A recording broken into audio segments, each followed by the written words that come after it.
Good morning, everybody. Happy Sunday. I'm just out here watching the sunrise today on a happy Sunday. Let the heavens open.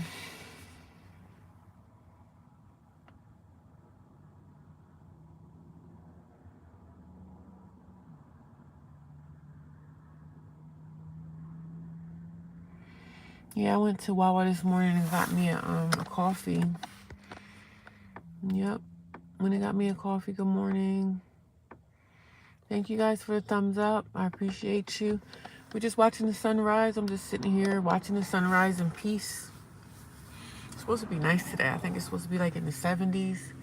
So that's nice. It'll probably be the last few warmer days that we're going to have. So, but good morning to everybody. Thank you, Russell, Joseph. Thank you, Jess, Cheryl, Dr. J. Good morning. KD Callahan, how you doing? QG Game, how you doing? Eric, how's everyone doing today? Hope you guys watched the beautiful sunrise. It's supposed to rise at like 7:12 or something like that. I'm just sitting here in my car. I took a nap, y'all. Got me some sleep. Much needed rest. Much needed relaxation. I am going to go to church today because, of course, I don't have nothing else to do. So just relaxing, y'all. I had an okay night at the shelter. I just sleep there. That's all I do. I just sleep there. We're just watching the sunrise. It's supposed to come up, I guess, like 7:12. So we're not going to have too many more warm days. It's been getting a little chilly at night. So it's going to be a beautiful day. It's going to be a beautiful day.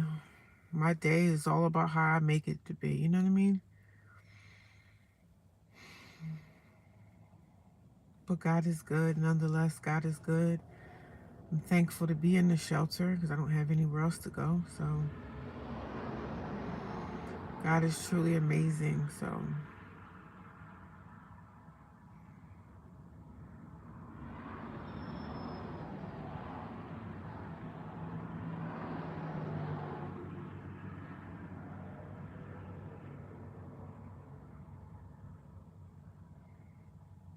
a little chilly here.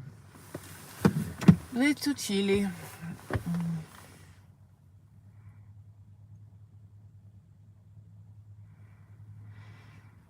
Thank you guys for all the thumbs up. I appreciate that. I see you. I see you. I thank you.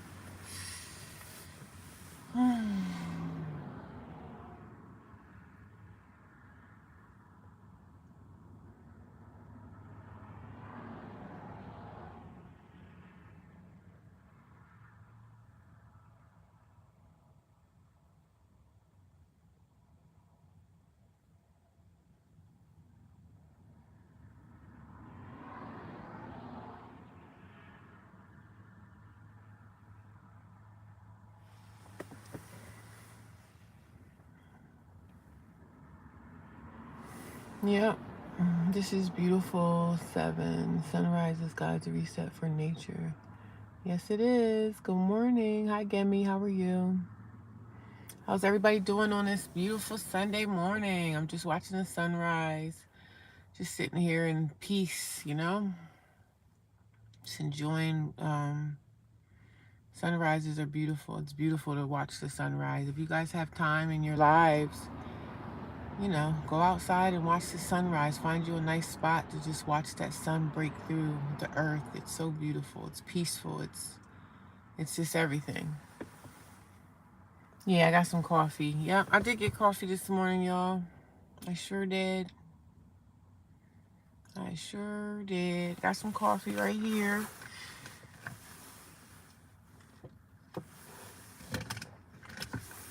Coffee cost me $2.55. So if I was in my own apartment, I would make my own coffee, save money. But $2.50. I get coffee almost every day. Almost every day I get coffee, but I remember being a kid and listening to my parents up in the morning when they used to get ready for work. My dad used to make coffee and it just smelled so good. But my parents used to use instant coffee, so they had instant coffee. Praying for a vehicle so I can be more productive. Yeah, keep praying, and just, save as much money as you can save. It's expensive out here, man. Everything is pricey. I'm trying to hang on to the little things that I have. I'm gonna go to church today. I kind of really don't want to go to church, but I'm gonna go. McDonald's 99 cents coffee coupon. Oh yeah. Would you get that coupon online? It's pricey out here, man. Everything is just overpriced, overly expensive. It's just crazy how the state of this world that we are in is just, it's insane. It's insane. It's insane.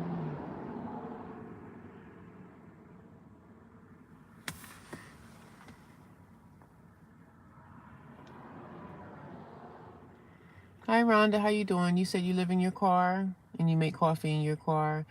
Yeah, okay. At least you got somewhere to go. I stayed in my car for 33 days, and then I ended up moving into a shelter. It's kind of a little bit too chilly to stay in my car now. At night it's getting colder. But I did stay in my car for a while, and it wasn't bad. It was hot because it was in the summertime. But how long have you been living in your car, if you don't mind me asking? Good morning, Big Papa. How you doing? How long have you been in your car, Rhonda?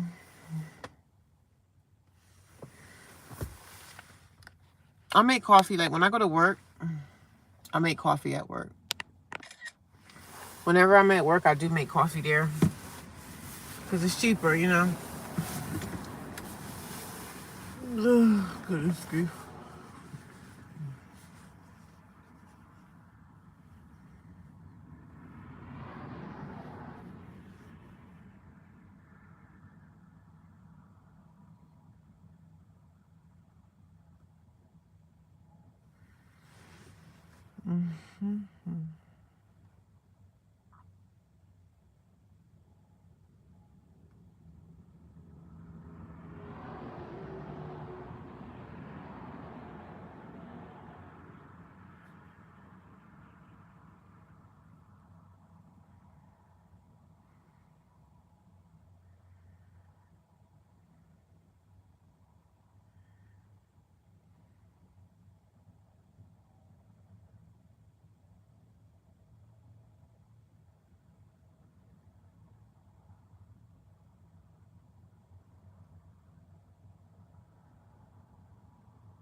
Oh, you've been in your car for 3 months now. What state are you in, Rhonda, if you don't mind me asking you? What state? Do you have any shelters that you can go to?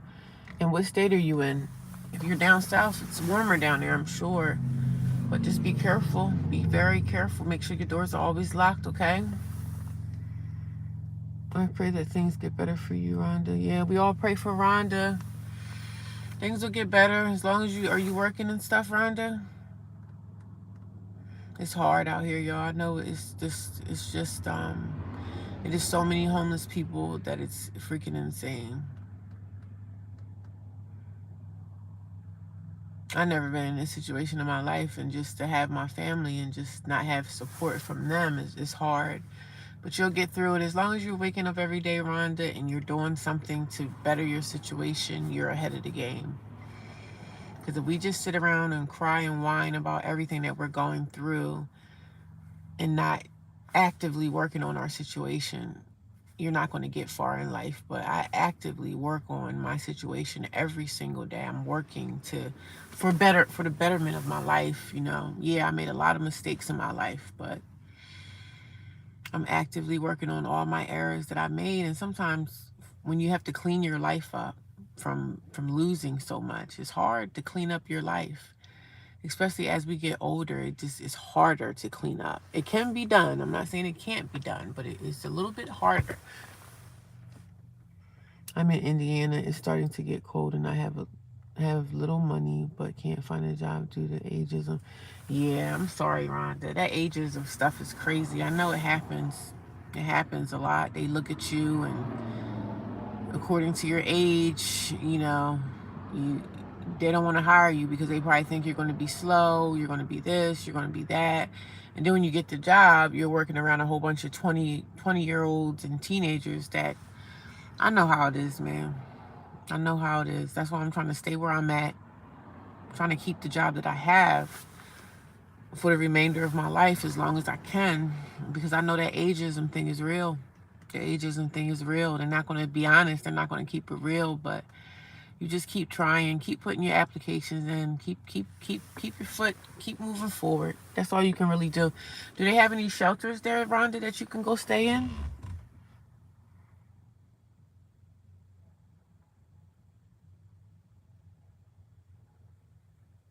That is right. God is for us and we will make it through. We are positive. My prayers for both of us. Thank you, Rhonda. I appreciate that.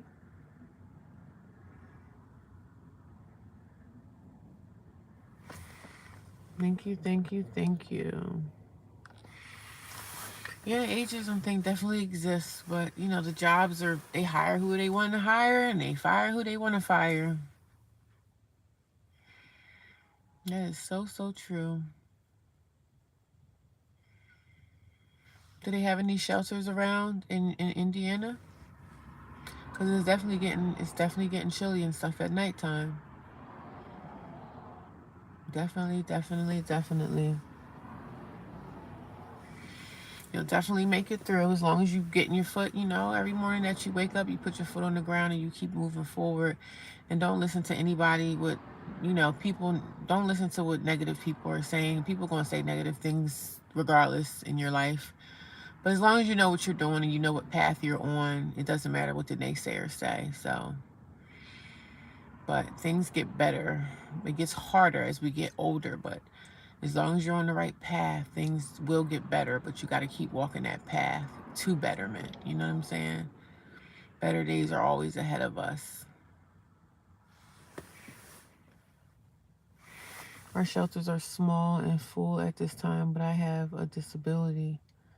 I have a disabled brother that is with me, and he works 2 jobs. Oh, your disabled brother is with you too? Yeah, that's tough. That is really hard. Just put one foot in front of the other and keep going. It's rough. It's rough out here.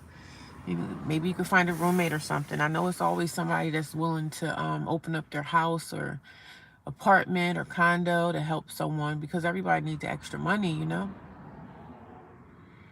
We all need the extra money somehow. It's always something. It's always some door out there that needs to be closed. You know what I'm saying? Somebody always out here. We just have to look around for, extended stays or roommate situations. It's all type of situations. But I went into the shelter. I got into my shelter in the summertime. So I've been in my shelter now for 3 months. So I was able to, because something told me, don't wait till it get cool to get into the shelter. She was get into the shelter in the summertime. That way I have a bigger chance, because in the summertime, all the homeless people, they don't mind being outside too much, because it's nice weather. They don't mind that. But now, since it's like fall season and starting to get chilly outside, a lot of people are coming into the shelters now because they need, it's cold. It's cold at night. The ground is cooling off.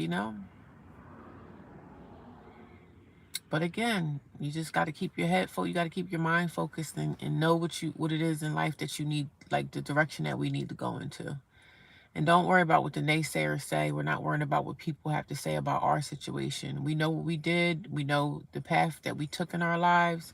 Whether we made mistakes or not, we still deserve we still deserve peace and stuff in our lives, regardless if we did something to ourselves or not. So we know what we're doing. You know your situation. You know the relationship that you have with God. That's all that matters. It doesn't matter what people on earth has to say. It doesn't matter.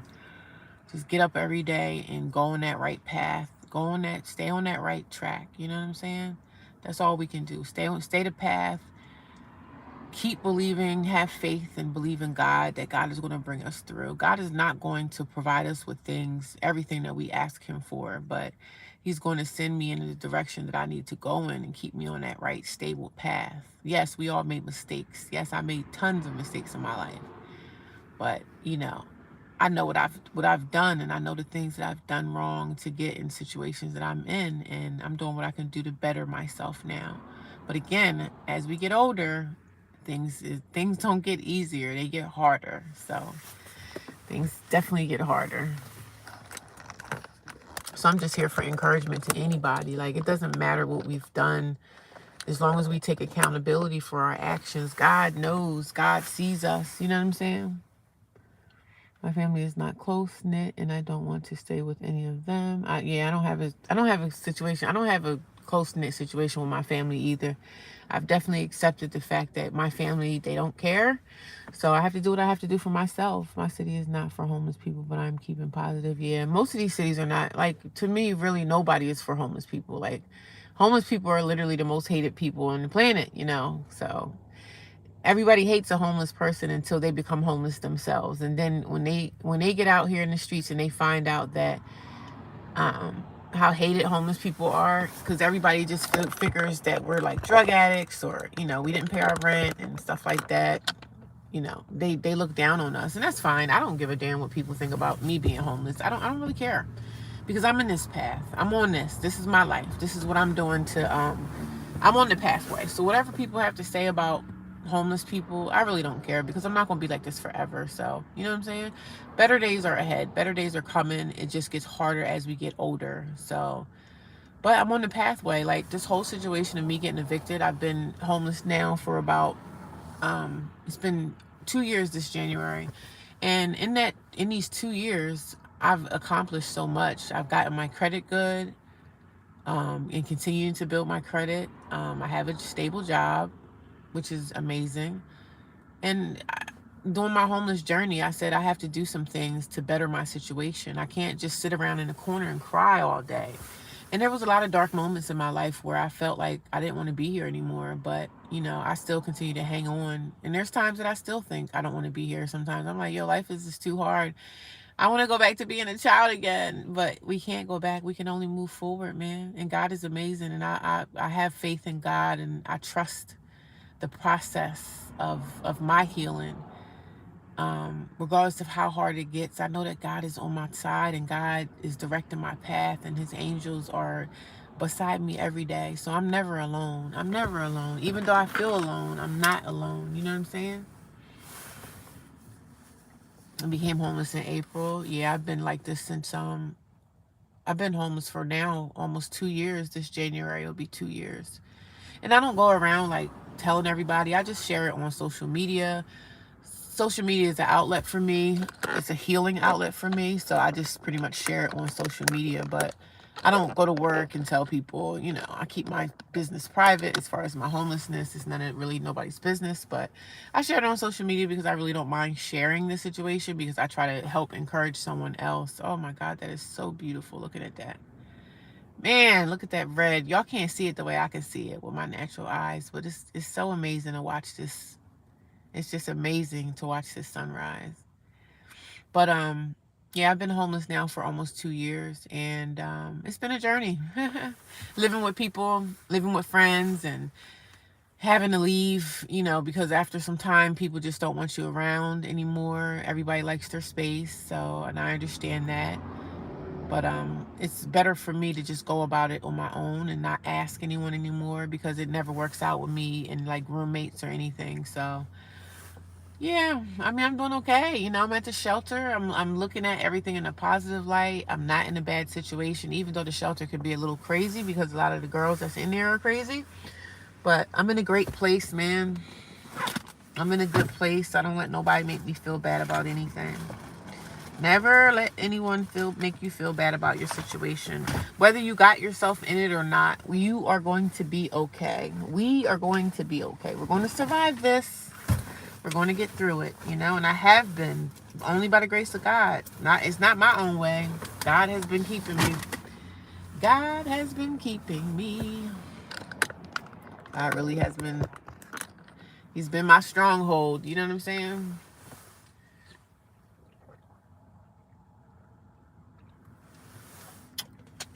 Yeah, they said 7/12. They definitely said 7/12. The sun will be coming out, and that's what it's doing. It's rough out here, y'all, but we can do it. We can do it.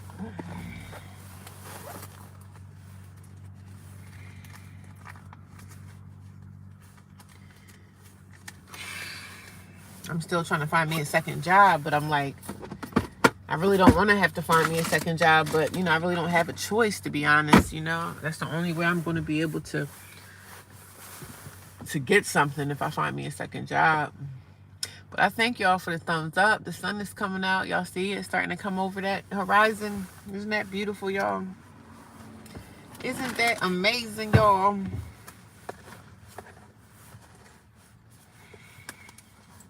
I'm going to write in my journal today. I told you I was on a vacation from work, so I got some days off, and I'm like kind of scratching my head like, okay, I'm on vacation. Like, what am I going to do now? You know what I mean? What am I going to do with myself? But I have a lot of stuff I need to do, like get out of the way, get some stuff situated and taken care of. Look at that sun, you guys. See that? This is a nice spot. I wish I could get, like, if I got a little bit closer to the sunrise, like over there, I would be in jeopardy of getting hit by a car. So I don't want to go over there and watch it.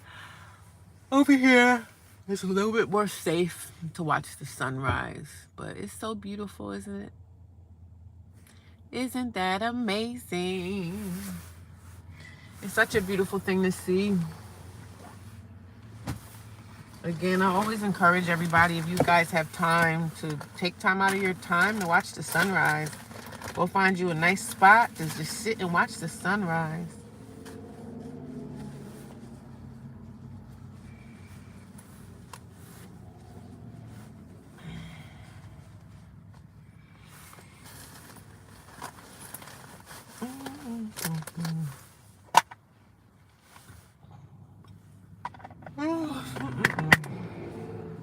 They say it's supposed to be in the 70s today, which is really nice. It's really, really amazing.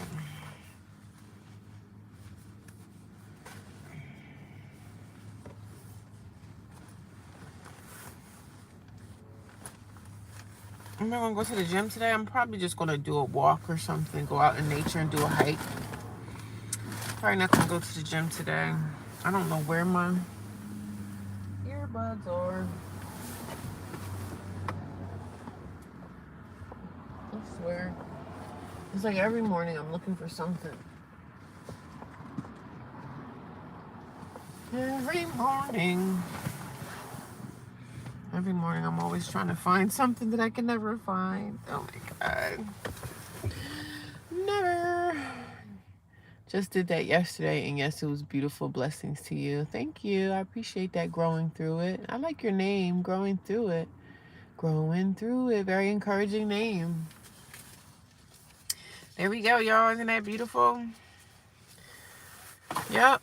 Such a beautiful sight to see. And I know a lot of people don't have time to, you know, watch the sunrise, because when the sun's coming up, everybody's probably driving on their way to work. But on one of your days off, if you have the weekends off, go find you a nice place to watch the sunrise. It makes you feel so, it's such an amazing sight to see. It makes you feel good about life. It makes me feel like there's more out there. You know what I'm saying? There's more out there for me. There's opportunity. Every day that we're alive, I'm just grateful, because there's some people laying in hospital beds right now, can't move.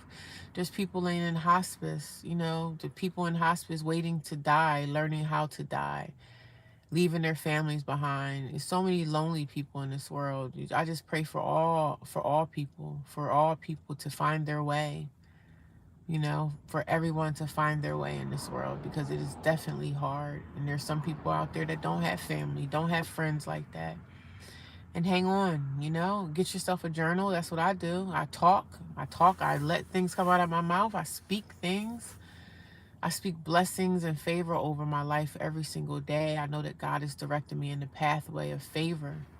So we just have to keep leaning in, you know, praying, saying your prayers, getting yourself a journal, talk to God every day. I speak to God every day and let him know how grateful I am of just waking up in the morning and starting my day in a positive way, a positive manner. I thank God that I'm not on drugs. I thank God that I'm not an alcoholic. I thank God that that's not my problem. I thank God that my credit is good. You know, that's a good opportunity to have good credit, because when it's time for me to find a place, that really helps a lot. Working on my credit. I work on my credit every single day. I hate when I wake up in the morning and I see that my credit score went down. I really don't like that. But better days are always ahead of us. Better days are coming. If you're in a situation, if you're homeless, we have to do what we have to do to get out of it. If you have credit and you have bad credit, do what you can do to try to clean up that credit. Clean up your credit. Because when you have good credit, there's a lot of things in life that you can get with having good credit. So a lot of things can work in your favor when you have decent credit. Hi from New Zealand. What an awesome sunrise. You got a good heart and soul and spirit. Oh, thank you. I appreciate that, Gypsy. Thank you. It's nice to hear great things. People are always encouraging me, and I appreciate that, because sometimes you can't really get that love and kindness and encouragement from your family, the people that you've been raised with. And sometimes as we get older, our family just tends to stray away. My family, they have their own family, you know. I'm not a part of that anymore. So, and that's okay. I mean, I wish I still was, but family is just not family anymore. So if you have a family unit, you have a husband or a wife, just be grateful, you know? Be grateful every day that you have someone in your corner. And if you have someone in your corner, be grateful for them, support them, love them, treat them with the utmost kindness and respect, because people are leaving this earth every single day in mass amounts. People are leaving this earth every day, and it's sad, you know. And the holidays are coming up, so for a lot of people, it's going to be, you know, it's going to be a lonely one. You know what I mean? It's going to be lonely. It's going to be a little down and out, but it's okay. We're going to make it through. We're going to make it through. Sometimes you have to, I'm a talker, so however I feel, I'm going to go on social media and I'm going to speak about it. I'm going to talk about my pain. I'm going to talk about my hurt. I'm going to talk about things that I go through and battle with every single day. You know, and even when people come here, trolls or whoever, even if they come here and they don't want to hear what I have to say, they don't have to stay. You know, nobody has to stay. Nobody's forcing anyone to stay here and listen to me talk. So if nobody wants to hear me talk or speak about my situation or my life, they don't have to stay here. That is quite all right. No one's forcing your hands. No one is forcing your hands. Look at that beautiful sunrise, y'all. Ain't that something? Isn't that something? Isn't that just amazing? Better days are coming. We speak life over everybody. Speak life over everybody's situation. We speak life. We speak life. Speak life over everything. Speak life into your situation, regardless if it's, you could be in the worst situation ever. As long as we are alive and well and healthy, we're walking, we're talking, we're able to speak, we're in a good place, you know. There are some people that's in the hospitals and will never make it home. There's people in hospice that will never make it home again. So we're in a good space if we're alive. Even though everything in life is not always perfect and people are not always going to treat us so kindly, but guess what? We're in a better place than most people. So tough times don't last always. Because I'm going to look back at this situation. That's the main reason why I vlog and I talk about my life, because I know my life won't be like this forever. So a year down the road, 6 months down the road, I'm going to be coming up out of this, you know, homeless no more. So, but once I find me a job, I'll be good. I need me a second job. I need to get that extra income. And then after that, I'm going to be fine. I'm going to be comfortable in my own space, building my life back. You know, we have a chance. As long as we're not in prison or in the hospital bed on your last, you know, taking your last breath, we all have a chance in a moment to change the situation again for the better, regardless of what we've done. You know, it doesn't matter what you did as long as you take accountability for your actions and say, hey, I did this, but now I can't do that anymore. I have to live my life this way so I don't lose stuff. I have to avoid all kind of crazy confrontations. Stay away from negative people. Stay away from negative situations. Stay away from everything negative because it's not going to help you. It is not going to help our situation. It's always good to stay in a positive mindset. I mean, I'm not always like the most positive woman out here, but for the most part, every day I live and I'm grateful and I'm thankful. Grateful and thankful every day. Because my life is not over. I still have tons of life left to live. And I'm not afraid of aging. Like, I'm okay with aging, you know. I'm okay with the process of getting older. I'm really okay with that too. We're here and then one day we won't be. You know what I mean? But God is good. God is amazing. Yo, I'm going to go to church today too, so I'm excited about that, to go around some other believers in Christ and just worship and praise God and just enjoy my time, because I am on vacation, guys. So I'm out of work for like maybe 9 or 10 days. So then like I'm like, oh my God, what am I gonna do? I'm not doing anything because I don't have the money to travel or go anywhere. But I'm gonna do some hikes, like some local hikes in my area. Probably go to the beach at some time, walk on the beach if it's like cool enough. And even if it's not, I just put on my sneakers and take walks on the beach. But I'm just gonna enjoy my time. Even though I'm not gonna be doing much of anything, I'm still gonna enjoy my time. You know? I'm still going to enjoy my days off. I'm glad to be away from this job for like 9 days because my job has really been really stressful lately. So, same here. Doing it alone. My family has their own lives and they live them. Yeah, Gypsy. It is what it is. Love them dearly. Guess I just meant to wander alone for now. Just grateful for every day. Yeah, Gypsy girl, you're not alone. You're not alone. I'm alone too. You know, I have a family, but they're just living their own lives. And, you know, I've gotten to the point where I still think about it, just not having them here to help me.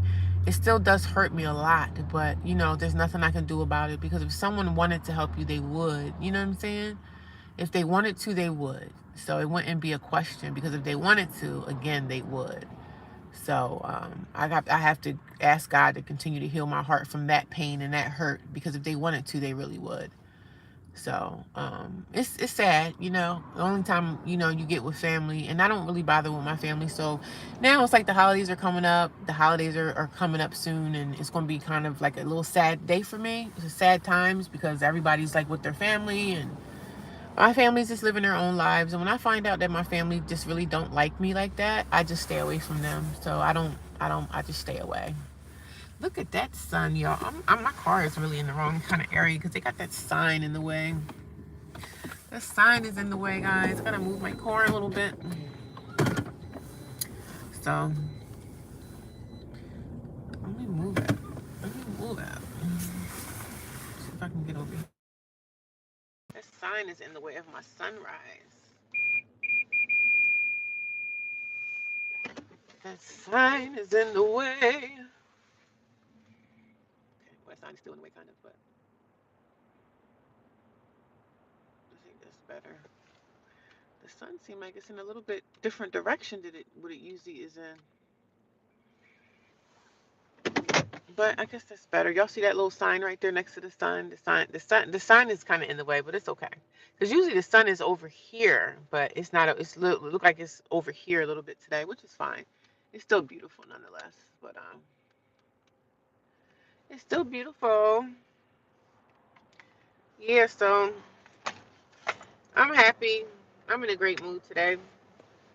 Sometimes I get lonely and I think about not having my family, and I get lonely and I get down on myself, and I'm like, no, I'm okay. Like I'm okay. I'm in a good place.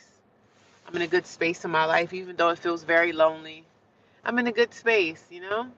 I'm grateful for life, and I'm grateful to open up my social media and make friends with you guys. I'm grateful for that. You guys are my family. You guys are my family. Just trying to find my watch, my Apple Watch. I don't know if I deal with that. Better days. What the heck?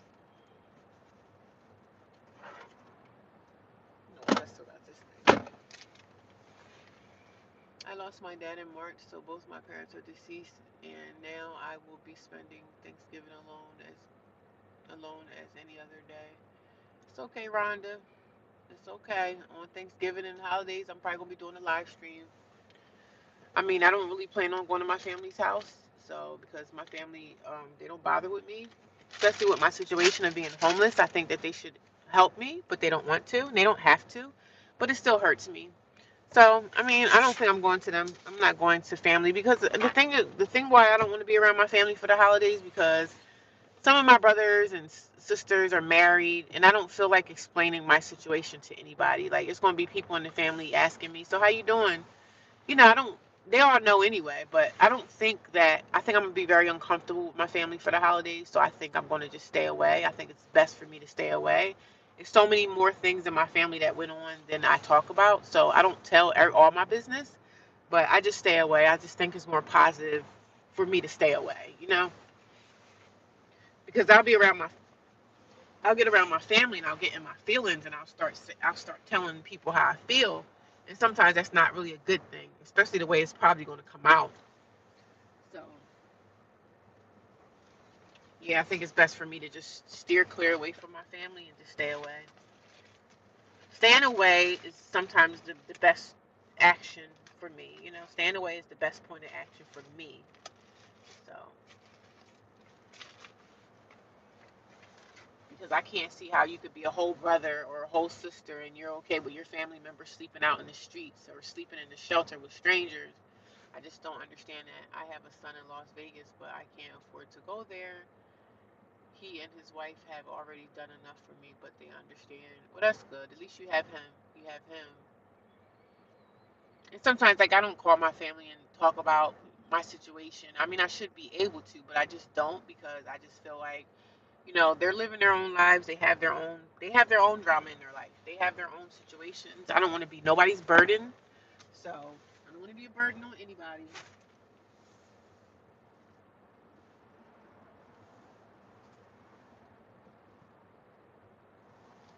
Don't want to be a burden on no one.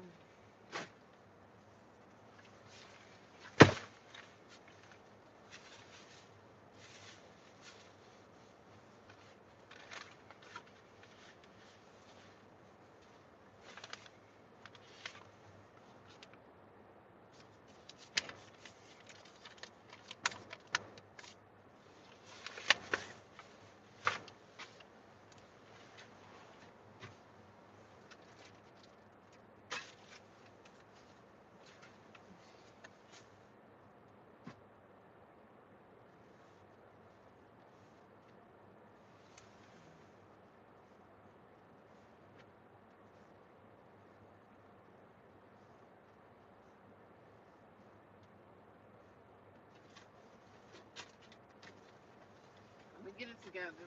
I'm gonna get my life back. I'm gonna get my life back. My life is coming together. It's coming together every single day.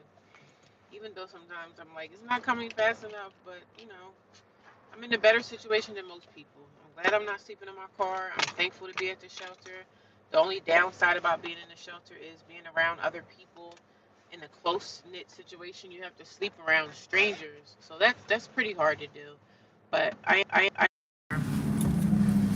and the girls can be very like crazy. Like last night they were up just talking loud and crazy, and I was just like wanting to tell them to shut the freak up. You know what I'm saying? A shelter is almost like being in a prison because you can't really say anything about the situation. You got to kind of shut up because the staff members at the shelter, they really don't care.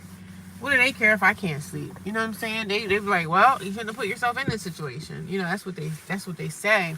So being in a shelter is not bad, but you're just around a lot of people who just don't care to even change their situation, or they're just sitting there flopping every day. They're not really trying to do much. But man, I'm trying to really be active out here. As soon as I get a second job, it's ball game, baby. It's ball game as soon as I get the second job.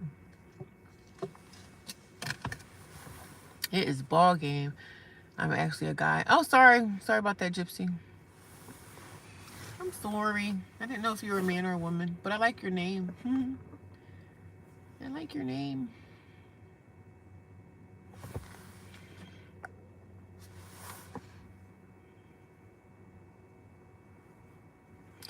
I feel you. It ain't easy, but I like yourself. I keep it positive. Life's a struggle and throw curveballs, but such is life. Loneliness can be frustrating, and hearing you give me some warmth. Yeah, I'm lonely too. I'm not gonna lie. It gets very lonely out here. I mean, I don't think that anybody like wants to be alone, but sometimes you're in situations where you have no choice, right? But for the most part, I'm not one of those women who say, oh, I don't need people. I don't need a man. Yes, I would love to be in a marriage or a partnership with a good guy, but it's hard to find people. And I'm really not looking for anyone. I'm not looking for anybody. Because some people say, you should go find yourself a man. Like, go find myself a man just because I'm homeless. Like, that's not going to work out. I want my situation to come, like my person will come organically. My person will come organically because I know that God is going to send that person to me at some point in my life. And sometimes I'd be like, damn, am I going to live the rest of my life by myself, alone, just going at it alone? And sometimes that may be my path. It might not be the path that I like or agree with, but that may be my pathway in life. My path may be to just go at it on my own. I don't know what God has in store for me. And some things in life we get later in life. Sometimes we don't get everything that we want in our 20s or 30s or even 40s. I may get everything I want in my 50s or 60s. I may get everything that I've prayed for all my life may come at my 50s or 60s, or I may not get it at all. And that's okay too, because this is the pathway of my life. I pray that God gives you a second job soon. In Jesus' name, amen. Yeah, I'm going to get it. And I really don't even want to work a second job because I'm like, I don't even want to do a second job because I'm going to be so exhausted. I want to be exhausted.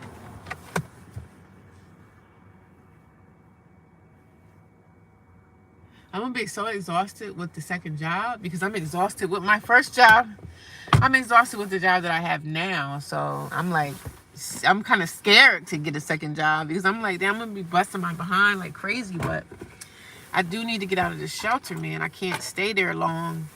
But I'm grateful to be there, you know.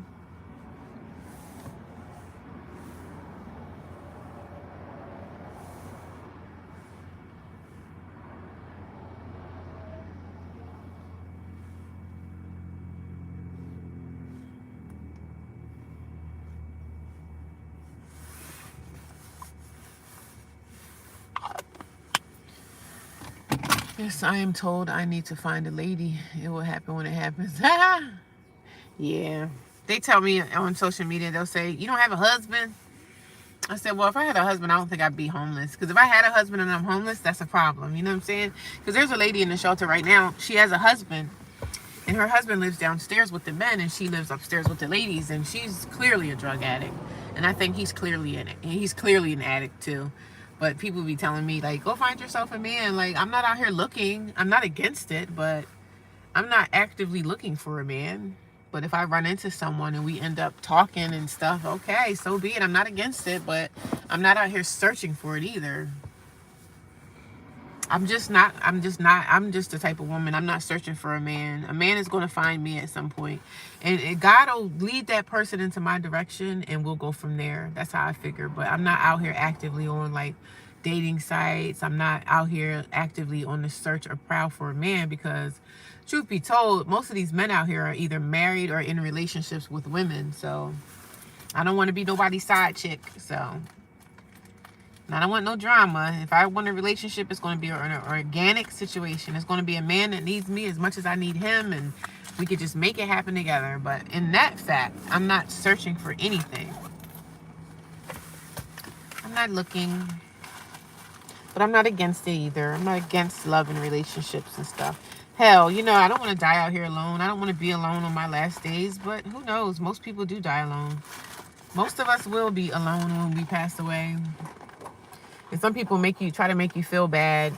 Oh, you're going to die alone. You're going to die alone. Okay, well, hopefully I have a a death doula that'll help me through it. But I'm like, we all die alone. We come in this earth alone, and we're gonna leave alone, right? That's just how it works.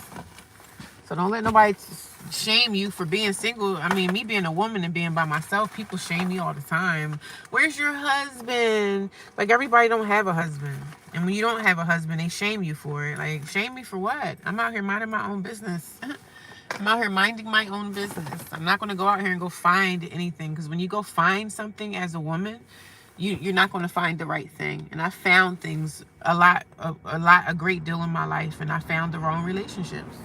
I've got into a lot of wrong relationships. So I don't want that to be me. I'm too old for that now. You know what I mean? I'm too old for getting into bad relationships with bad men, you know? Hope is not going in my life. I'm not hopeless, but I'm not out here on the prowl searching either. So what's going to come for me is God's going to have to send him my way. I like being single. I don't mind being single either, but it does get lonely. I am a reseller online. Do you think you'd be interested in that? You can't start selling some of your items from storage instead of getting a second job. I don't really have much value in my storage. I just have my clothes and a couple pair of shoes, but I'm going to, I have soap. I do have a soap, I make handmade soap. So I'm going to start making my handmade soaps again. And then I'm going to start selling those. So that's my business. And I'm starting that. While I'm on vacation, I'm going to start making some more soaps. So that's my plan. And that's what I'm going to do. And that's what I'm sticking to. That is my plan. Just selling my soaps again. Opening up my soap business so that I can start making some money. So that's what my plan is. I don't really have much in storage that's of any great value.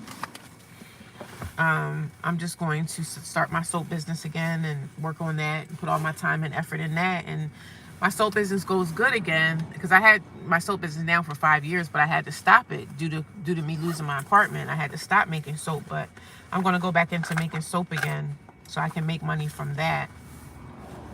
And then I'll go from there.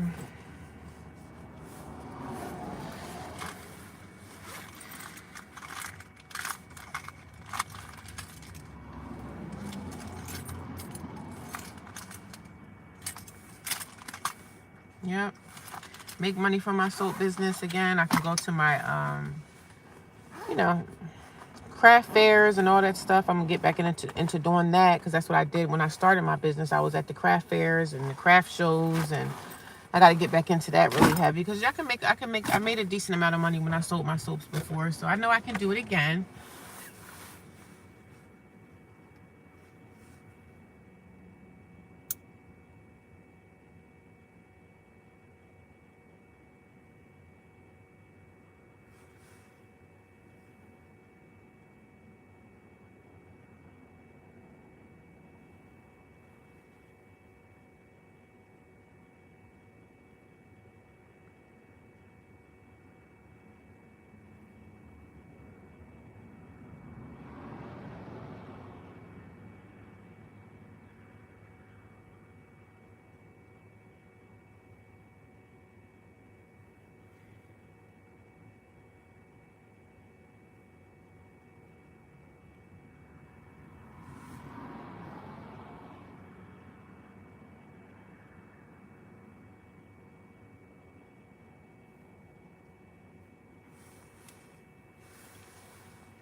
Yes, and the holidays are coming up, so you will be fine. Yeah, I'm going to get back into my crafting. You can operate from your car in storage room. Yeah, that's what I'm going to do. Operate from my storage. I just have to set it up. So that's why I'm moving my storage that I have now to a new storage that has like electricity. That has electrical outlets and stuff like that, because I need an electrical outlet. But yeah, I'm going to make my soaps again. I'm going to start making them. I'm praying that I can start making my soaps on my vacation. I might even have to rent like a hotel room for a day to just start them off. And I'm going to go from there.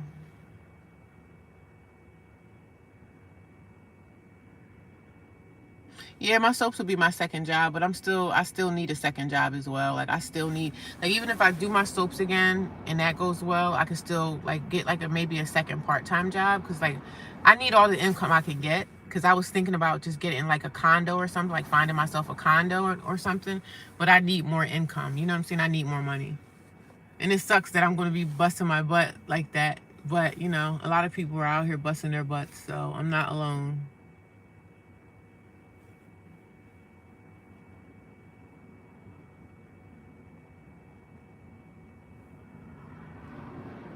I'm not alone.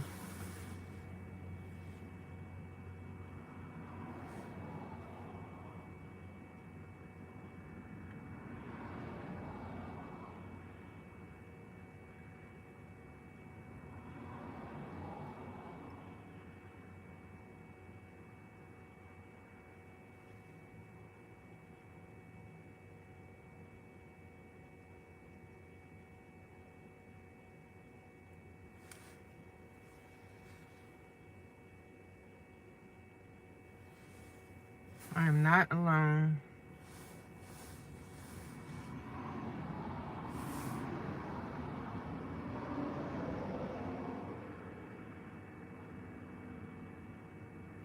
A lot of people out here working 10, 15 different jobs, and it sucks that we have to work so hard just to survive, but I gotta do what I gotta do. I've been doing it, so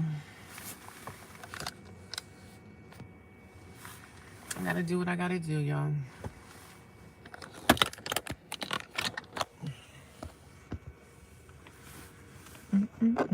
Look at that sunlight. Isn't that beautiful? Now it's blinding. It's like blinding now. The sun is like an oven. It starts heating up your car and everything, which is great.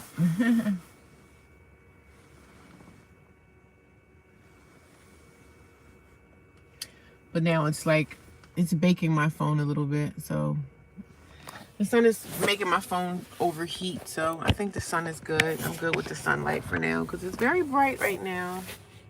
But I'm still here talking to you guys. But I thank you for everybody to come by and chit chat with me. I thank you guys. Yeah, I can't wait to start making my soap again because I actually really love making the soap. It's really peaceful for me. It's not just about me making money from it. I actually love what I'm doing. So, you know, who knows where that's going to turn into? You know what I'm saying? My soap business. Who knows where that's going to go?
What kind of soap do you make? I make handmade soap. I make soap for people that have sensitive skin, eczema, that have like no colorants, shea butter, coconut oil, olive oil, all the good natural oils for your skin. Just natural soaps with oatmeal. It has oatmeal in it, oatmeal, colloidal oatmeal. It has the oatmeal chunks in it, and that's for people that have eczema. It has no colorants, no fragrance. I also will be making a soap for your face, like a turmeric soap.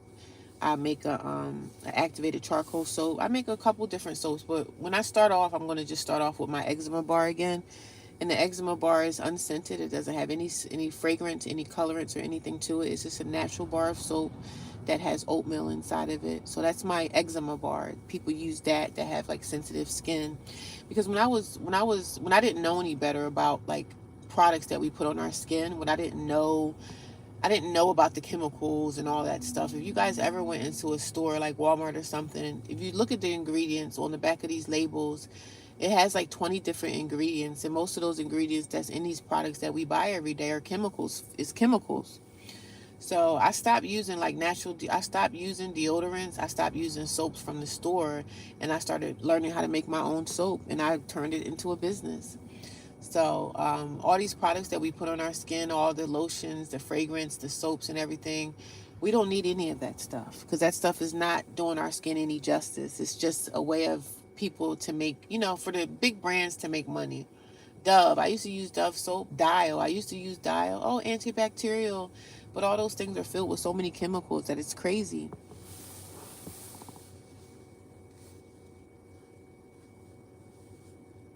And some people still would say to me, like, oh, your soap is expensive. I can go get a bar from the dollar store. Well, go get a bar from the dollar store. You're not hurting me by not buying my soap. My soap is for people that like to use natural products. They want to get products from someone that they know it doesn't have like 50 ingredients in it. So if they don't want to buy soap from me, you don't have to tell me. You can just simply not want to purchase it. If you want to go in the Dollar Tree and get soap, go get soap from the Dollar Tree. But people used to say to me, but that never made me feel like, oh, I'm not going to sell my soap no more because no one wants to buy it. No, I just get into the category of my customers, what they want. If they want what I have, they'll come and purchase it. It doesn't matter about the price of something. If someone wants something, they're going to buy it. That's amazing. I will definitely buy it. Oh, thank you. Yes, you are. I don't like chemicals. Yeah, and then sometimes we can't really avoid them, right? Certain situations we can't avoid the chemicals, because certain things we have to eat, certain things we have to use. We have no choice sometimes. It depends on your situation, but for the most part, I started my natural skincare stuff like 5 or 6 years ago, and I've been using my own stuff. Like me now being homeless, I don't have to go into the store to buy soap because I have my own soap. Like I make my own products, and it feels so good and rewarding. And I've been using the same product, my same soap bar, for like the last 6 years. But since I'm like homeless and I don't have a place, like I don't have my apartment, I still will be able to start my soap business again. But right now, I'm just going to focus on my eczema soap. That's my main soap that I'm going to focus on. That one, and the soap, the turmeric soap for your face. But that's going to be like my main focus. The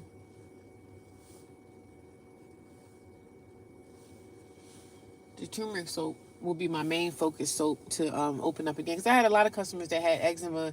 That soap is also good for babies. Like when, this lady at my job, she has a baby. She was like, oh, can you make me a baby soap? I said, I will. It's good for babies too. So if you guys are able to ever get natural skincare products, like natural lotions and stuff that's not filled with a whole bunch of chemicals and everything, use those better than using something at Victoria's Secrets. Use a soap that's unscented, number one, especially for your face.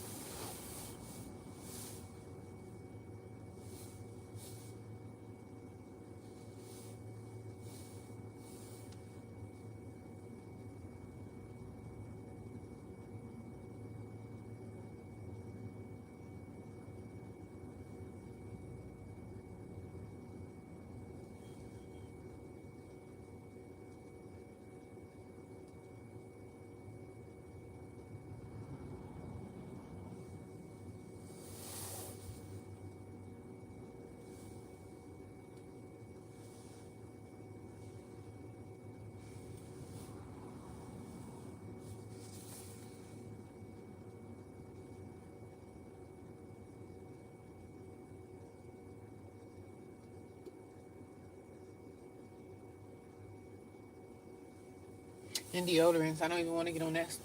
I don't even want to get on the subject of deodorants. Deodorants are definitely horrible for your skin. Anything that we put on our skin, it goes right into our bloodstreams. The deodorants that we use on under our arms and everything is no good.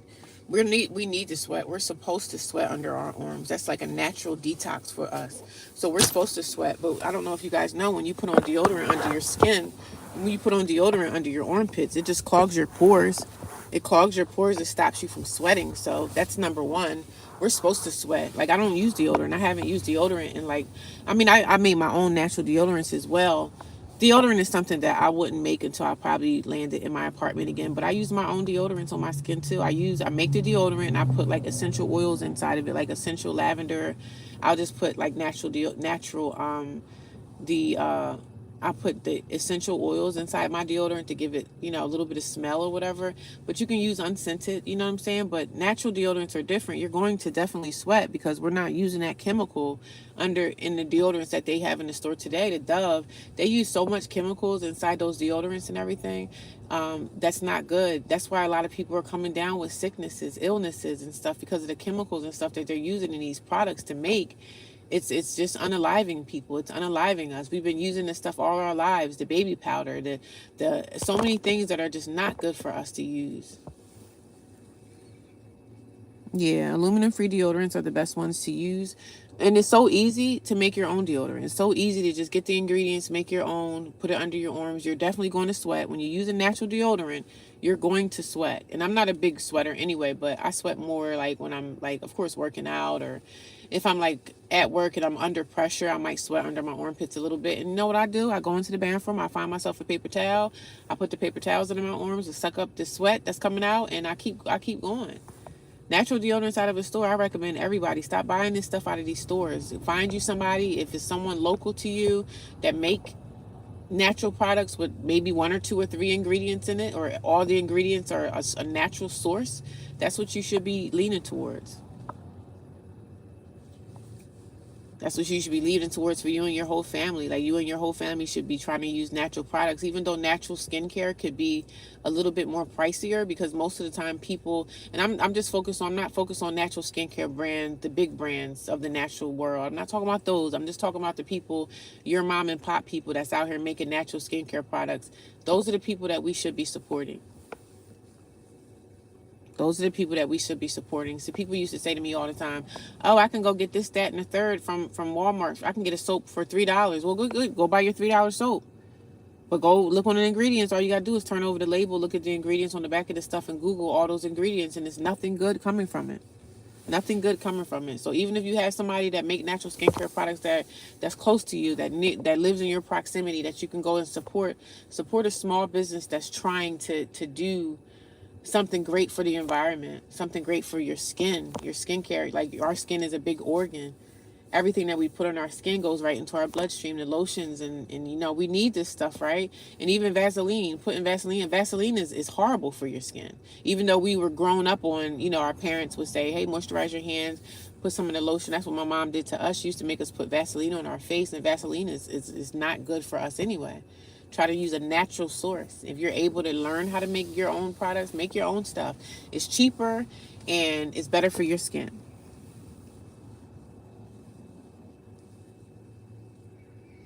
Yeah, aluminum-free deodorant is the best to get because, like I said, the Dove, the big Dow brands, the big brands, they have aluminum inside those deodorants. And aluminum, I think the aluminum is what stops you from sweating, but it's a huge chemical.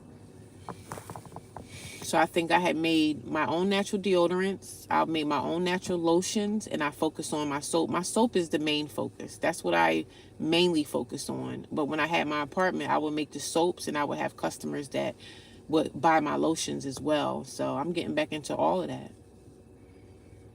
And I'm going to be hustling my babies. I call my soaps my babies because they are.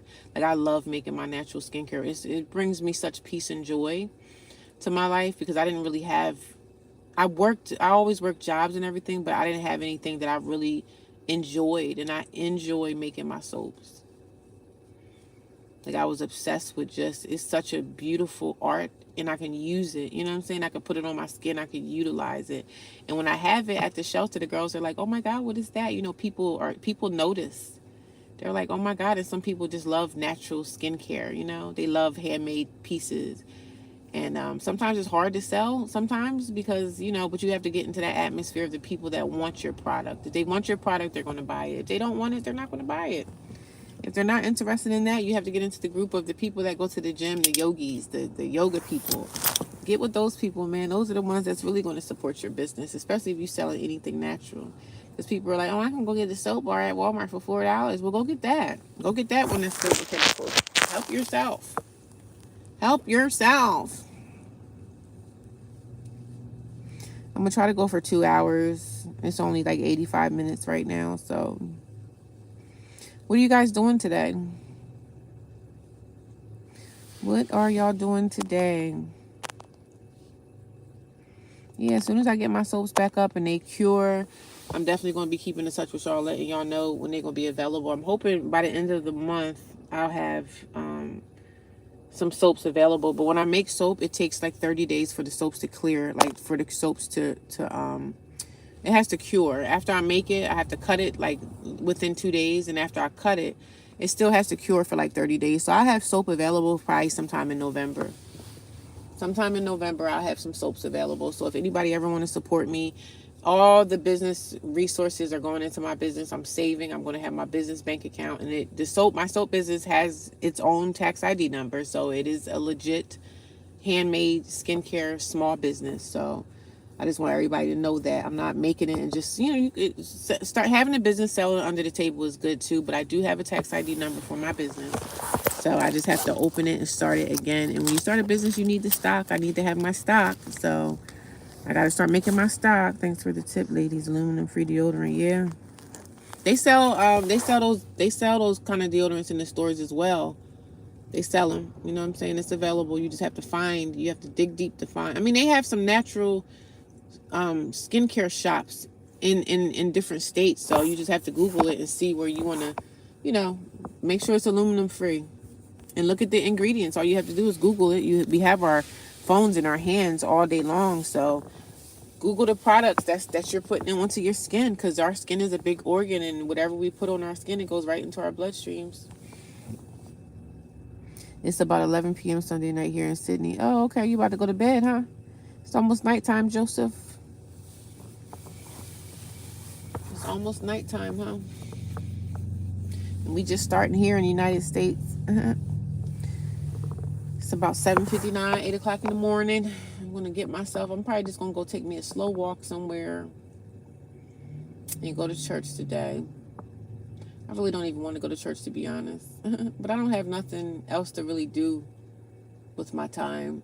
I'm on vacation for the next 9 days, so I'm happy about that.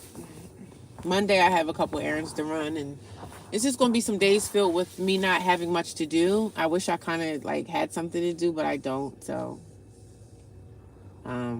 but I'm grateful to be away from my job for a couple days. That's always nice.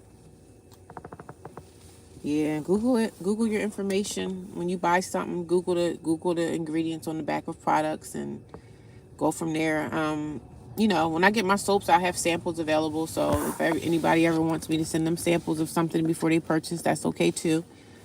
That's all right too. But I'll have something available in November for everybody if they want it. And then I'm just going to make my soaps and see where I go from there. You never know. Maybe I'll be able to get my own little shop where I'm able to sell my soaps in a store, like a small little store. I'm able to sell to people. So, but we'll go from there. I'm definitely grateful for that.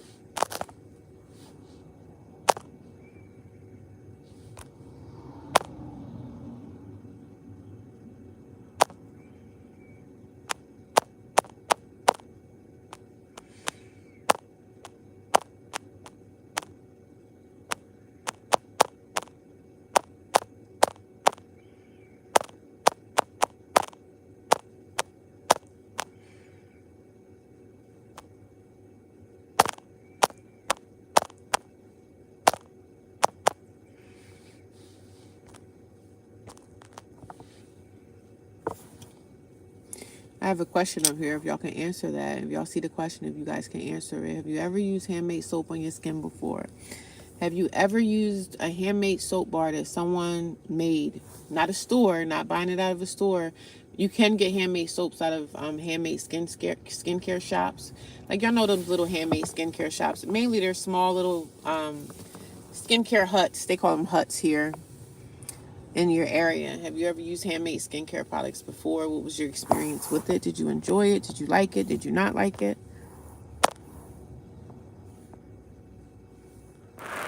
You can work your business stuff while on vacation. I'm glad you can relax yourself a little.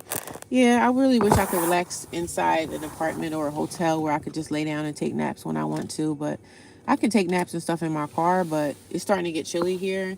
And, you know, certain areas is just public, too public for me to really, man, I just be wanting to lay in the bed. I just be wanting to lay on a nice soft mattress and just really just zone out. But I'm probably not going to ever do that until I get my own place. So that's what's making me work harder at my life, because I really need to get my apartment back and be comfortable in my place like I used to be. And it's going to happen. It's just taking time, but it's going to happen. I'm not going to get down on myself, man. I'm not going to get down on myself. I'm just going to keep moving forward. And that's all we can really do.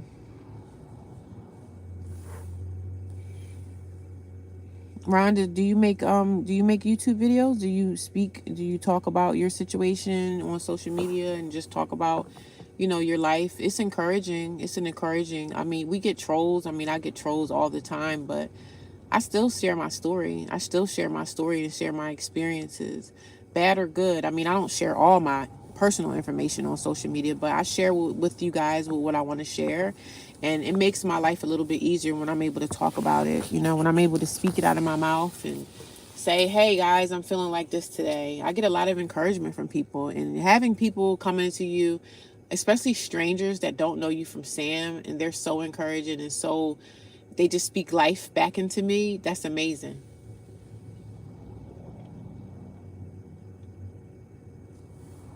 You know, they speak life back into my situation, encouraging me. You get more, sometimes you get more love and support from people that don't even know you versus people that you know all your life. You don't do social media much. Okay. Yeah, some people, I'm an introvert too. I'm an introvert as well. Because at the shelter, I be in there. I don't really talk to those girls like that. I might come into a room and say hi to everybody. But as far as talking and conversating, I don't really, I'm an introvert as well. Yeah, I don't mind being in my car, but sometimes being in my car, it gets crampy in here, and I get like, I don't always want to be in my car, but when I don't want to be in the car, I just get up and take a walk or stretch or do something. I go hiking or something. But now I'm like, what am I going to do with these 9 days that I'm off from work?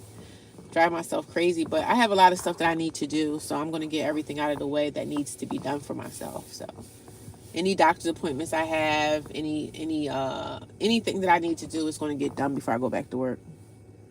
Good morning, Dr. J. How are you? Yeah, I mean, I love social media. I've been doing social media I've been doing social media consistently for like 14 years. So I have another YouTube channel, and I'm not active on that one. And that one actually has 2,000 subscribers. So I'm not doing much with that channel.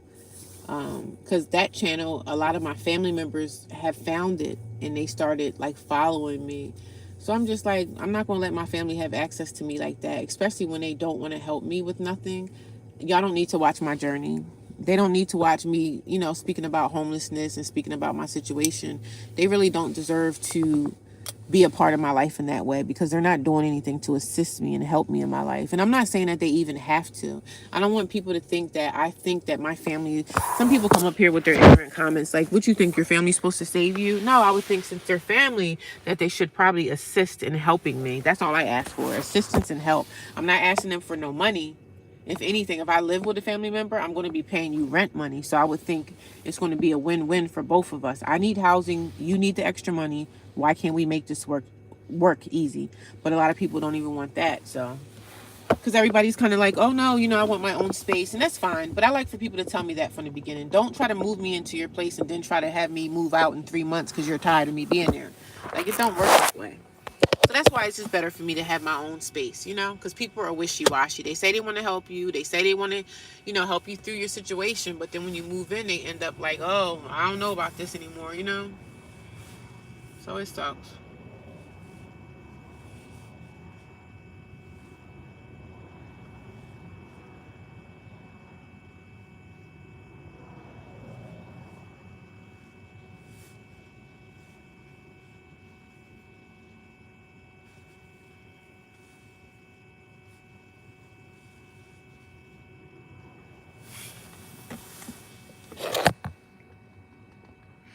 It's raining. Yeah, the rain sounds really good, especially when you're in your car. You can really hear the rain then. Yeah, I love some nights when I was in the car in the summertime and it rained that night. It felt really nice and relaxing. It was like ASMR. ASMR of the rain.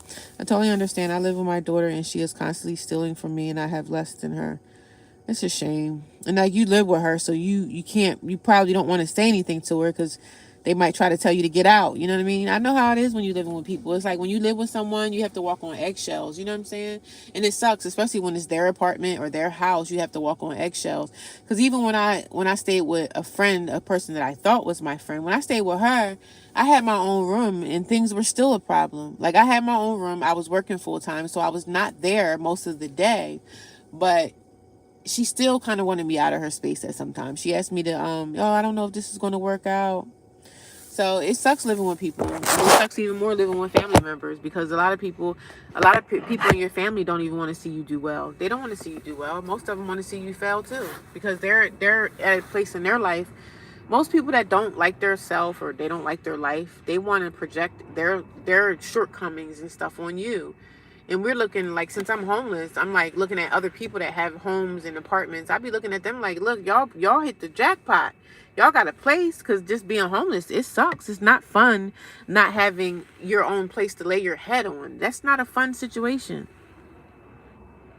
I'm doing good, Dr. J. How are you?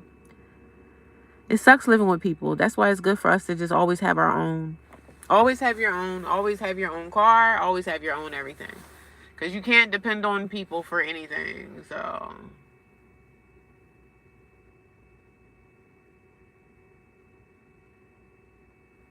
I'm not bashing my family too much, but I do think that they should be helping more with me.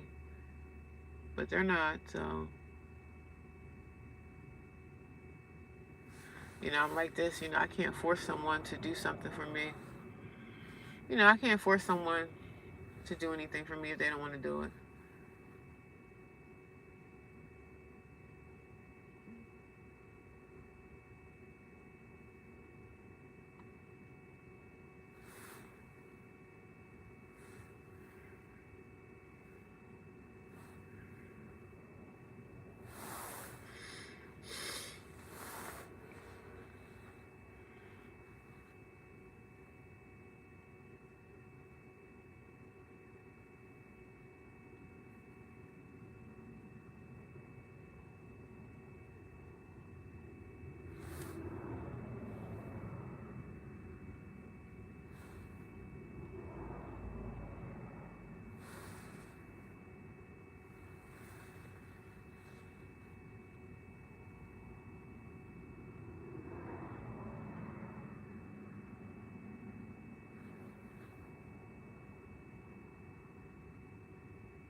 When family doesn't care, it's mainly because they're jealous of you.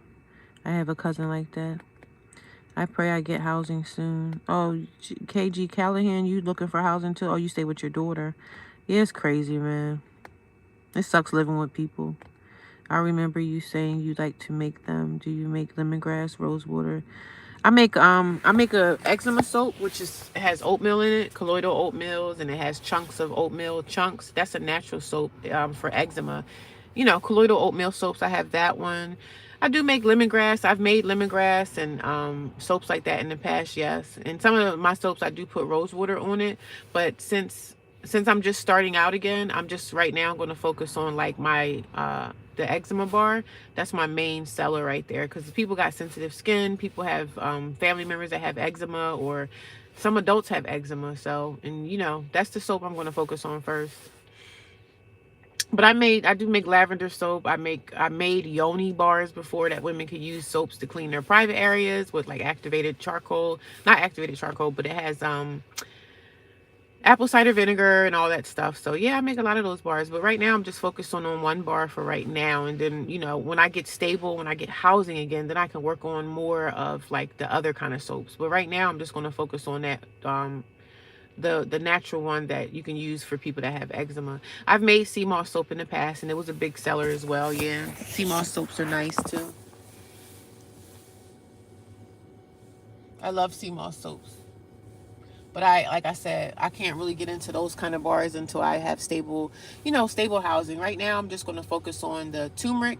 I'm going to make a turmeric soap for people. I mean, you can use a turmeric soap on your whole body if you want to, but the turmeric soap for your face, and I'm going to focus on the eczema bar. And the eczema bar is going to be unscented. The turmeric soap would be unscented too. So I'm not really trying to use scents or anything in the soaps. So I'm just going to start off with those two for now, because those were my biggest sellers. So many people fighting eczema. So many people with sensitive skin. So I can't wait to start making again, and I'm going to do it. I just can't wait until, I can't wait to start making my soaps again. I'm going to be so excited. Thank you. I appreciate you guys. And when I start making soaps, I'm going to share with you guys, like, the process, and y'all going to see me making videos of me actually making the soaps. I might make a whole nother YouTube channel for that and keep it off of this one. I don't know, but we'll see, right?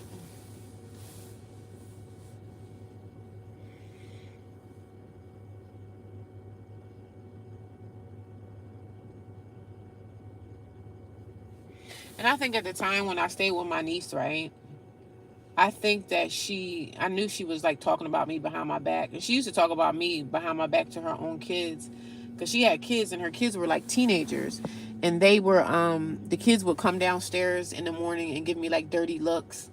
So I was just like so uncomfortable there with her. And after some point, I had to just leave. And she called the cops on me and everything.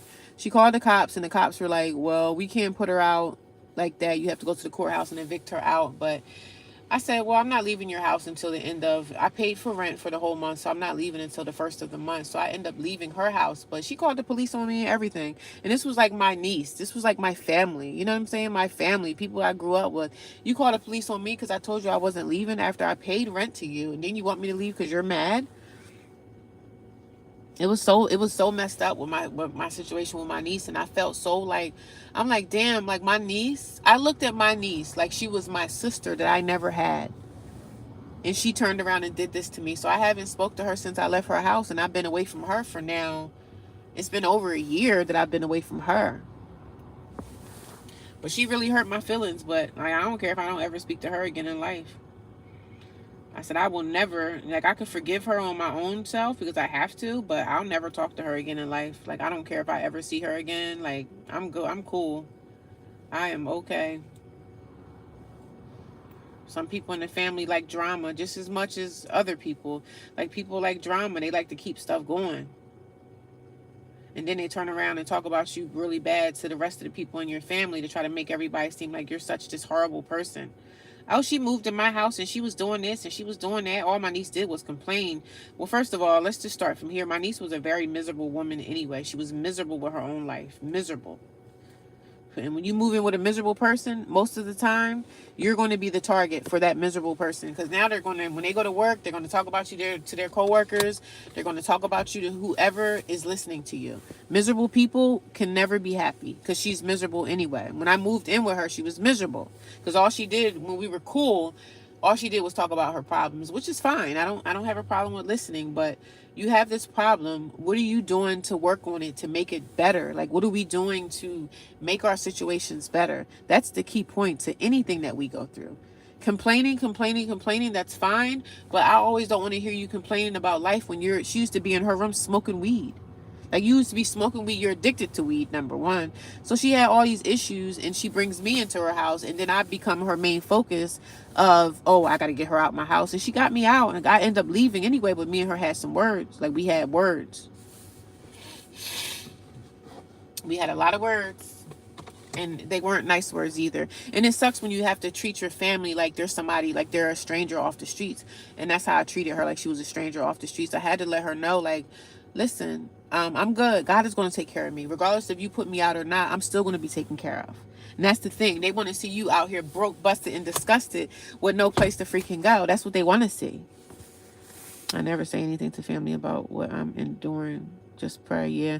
And I've learned that too. Stop telling your family all your business. And my niece was somebody that I told all my tea to. You know what I'm saying? When they say tell your tea, I told my family all my business about a lot of stuff that I went through with my kids and everything. And it all end up backfiring in my face, because the personal things that I've shared, when they get mad at you, all that comes out. They're going to say, well, why did you do this? Or you shouldn't have did that. Things that I told her in private, she ended up telling people. So now I don't bother with my family, and I'll never talk to her again. My niece was the only person in my entire family that I talked to, that I spoke to on the regular. I mean, me and her used to talk every other day. We would be on the phone talking about whatever. If I didn't hear from her in a couple of months, like, she would be going through stuff in life, and then sometimes in life I'm going through a rough time, and we may stop talking for a while because we're both going through hard stages in our lives. But I would always confide in her, tell her my tea, tell her my business, tell her stuff I might be going through with this guy that I'm dating. So when they get mad at you, everything that you've ever told them, they throw it in your face. And I'm like, damn, I told you that in secrecy or whatever, and here you go. And that's why a lot of people are so private. They don't share nothing in their life, they don't share anything, because when you share something, when a person get mad at you, guess what, they're going to share it with other people. So I learned that the hard way.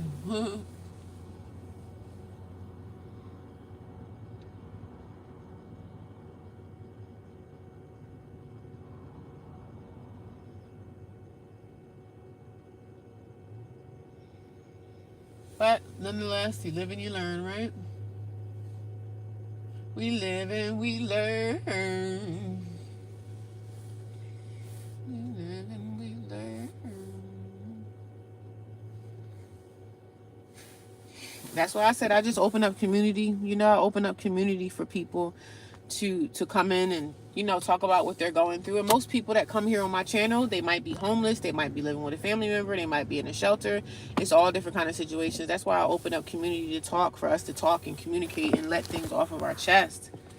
Like, because I'm a talker anyway, so I can talk, I can move this mouth a lot. But, I speak positivity over our lives and our situations that we find ourselves in, whether it's our fault or not. Like, whether, my situation is totally my fault. It is my fault that I'm in this situation. But guess what? I got over that part. Okay, I'm in this situation, so what am I going to do to get out of it? What am I going to do to better my situation and try to, change my situation? And that's what I'm doing. I'm not going to let nobody make me feel bad about anything. The people that think that they're better, let them think that they're better, but let them stay over there thinking that they're better. Because I'm doing good with my life. Homeless and everything. I'm doing a damn good freaking job. And that's what we got to do. We speak life over our situation. We speak life. It doesn't matter what somebody thinks. It doesn't matter if they think you're a bum. It doesn't matter if they think you're ugly. It doesn't matter if they think you're fat. So what people think? I don't care what people think about me.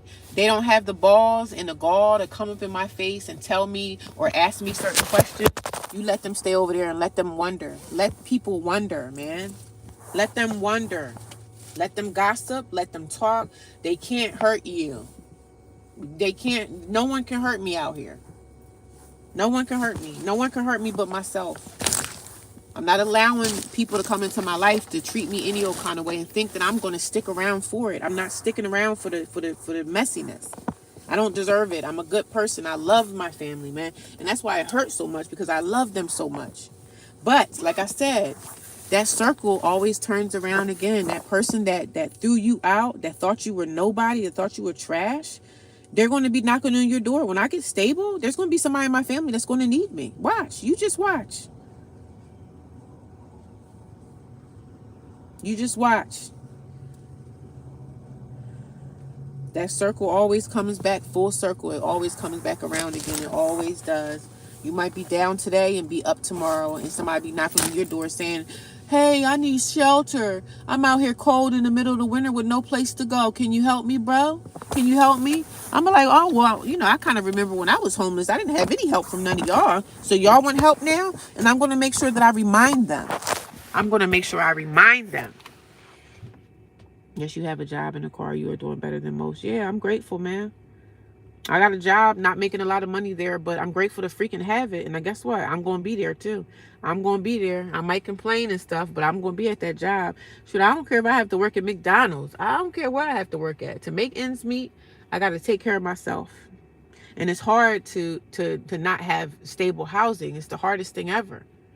But the housing crisis is going on right now for so many people, and it's super hard for so many. Because I see homeless people out here every day. I see homeless people walking down the street with shopping carts and carts, just carrying their little belongings, trying to figure out where they're going to sleep the next night. You know what I'm saying?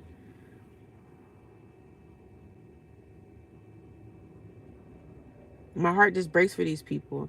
Good morning, Twisted Rena. How you doing? Good morning, everybody. I thank y'all for talking and being very supportive of me and my live stream. We watched the sunrise this morning, and now the sun's beating on my car. Now my car is turning warm in the car, which is fine, but it's still beautiful. So the sun is high in the sky, and now it's really, really bright, and this is still beautiful. Times like this, yeah, the shelters are full here. I mean, where I'm at, they still take girls, but they only take like a certain amount. But I got into the shelter when I was like, it was still summertime when I got into my shelter. People were asking to stay in jail because of homelessness. Oh, I didn't know they were asking to stay in jail. In your state, they're asking to stay in jail? I didn't know that. It's going to get worse as it gets colder, you know. A lot of homeless people don't mind staying out in the streets. Some homeless people rather stay in the streets than stay in any kind of shelter because, number one, a lot of the times in the shelter, you have to be told what to do. It's almost like a prison. You know what I'm saying? It's almost like a prison. It's almost like a prison. But like I said, I'm getting my soap business together and trying to find me a second job or even another part-time job or something like that. And I'm going to be okay. Because I'm going to work at it. I'm going to work at getting out of this situation. I'm not going to be like this forever, even though sometimes it feels so dark and lonely. And it just feels like, oh my God. But I'm doing an amazing job. It's a lot of stuff still going on behind the scenes that I don't even tell y'all about. I just talk about my homelessness. But I do have a lot of people like advocating for me, a lot of programs that I'm a part of, and I'm getting help. I have people advocating for me, and it's all a process. You know what I'm saying? It's all a process. It's a process.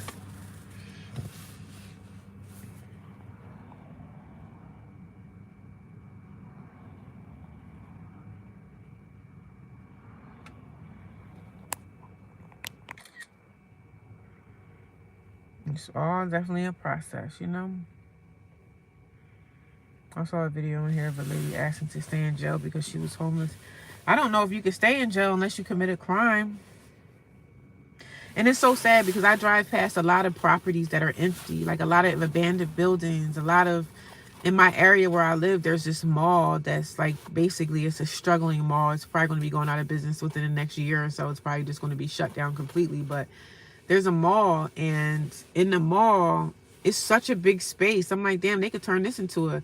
And I understand the homeless thing, right? You can't... They make money off of people needing housing, and I get it. But I think housing should be something that should be a free access to people. I just think that, I don't know. We need housing to survive. You know? People can die out in the wintertime with no housing. Housing should be something that we all should automatically always have access to. And even if we slip up and not pay the rent or whatever, we still should have access to having a roof over our head. You know? The judge gave her a $500 bond and said if it wasn't paid, she could stay in jail for a little longer. Oh man, that's a shame. This economy is getting worse. There will be more and more people becoming homeless, and we are going to be going through food shortages soon. Yeah, it's tight out here, man. We just got to try to do the best we can. That's all. That's when families and people need to come together to support one another, come together in love and solidarity and say, hey, you see what's going on outside that door? We need to stick together. Why don't we put all our credit together? We all got good credit or whatever. Everybody in the family that's, maybe the single people, because the people that's married probably can't do stuff like that. But let's go find ourselves a triplex, a duplex. Let's put our money together, put a couple $1,000s together, get us a mortgage and live in the same property and just pay on it. And eventually, if we want to go our separate ways and rent this out, this will be our business property. Like, it's a lot that people can do, but nobody wants to work together. Nobody wants to work together because everybody feels like, I don't want to live with this person. Oh, I live this type of way. I can't live that way. So it's so much with people in their ways that they don't want to stick together and help one another. Like, when I stayed with my niece, I used to be like, well, I know you working and you working hard and you tired.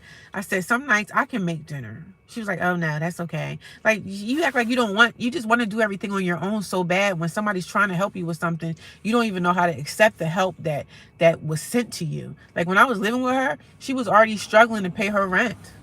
She was struggling to pay her bills. It's a shame that our families don't even want to help one another, like, especially the single people that are out here single. Like, let's get our stuff together. Let's go find a property. And that's what I'm also looking at. I'm looking at trying to get me a property that I can live in. I think you have to live in a rental property for a year, and then I can turn it into a property for profit. And that's what I want to do. It's just sad. It's sad that a lot of people that look like me don't want to stick together, don't want to help each other out. We see a need. There's a need. I mean, there's some people that look like me that are struggling to pay their rent. But then they'll say on the other hand, oh no, I can't live with nobody because I'm so clean and this person is dirty and this person don't want to do this. And like, they just don't want to help each other for nothing. Yeah. I wish people could get on board, but everybody's so stuck in their ways. Oh, I can't help this person. Oh, I can't do this. Oh, I live a certain way. Oh, this person is stealing my food. Oh, this person drunk a sip of my juice. Like, everybody's just against so much of trying to help and come together and support one another. I'm going to try to start a personal care. That's great. Did you say your niece is homeless? Oh no, she's not homeless, but she was struggling. Like, when I moved in with her, she had an eviction notice on her door. And I guess me living there with her, giving her rent for a couple of months helped her. But after a while, I guess she just got tired of, and I'm not going to say, like, people don't want to live with nobody. And I get it. But in the economy that we're in right now, we all could really help each other. One income is better than, like, 2-3 incomes is better than one income. That means 3 people are working and we're all bringing in money. But people just don't want to come together to try to help and assist. I had money and helped family and they don't care. Yes, it's broken. The unit is broken. The family unit is broken. It's so sad because everybody's on their own pathway. And I get it. The family members that I have that are married and have wives and they have their own families, I get it. I'm not bothering you. But even my brother, I was having this issue before my brother was even married. Before he was married, before he had a wife, before his wife was pregnant. Now he has a kid. So, but my brother never wanted to help me with nothing. This simple little things I would call and ask him for. He just act like it was such a big deal. Like, oh my God, I got to help her again. He's probably like, oh, I can't wait till she finds a husband. But you're my brother. And when we were younger, I loved my brother so much. He was my baby. I looked out for him so much.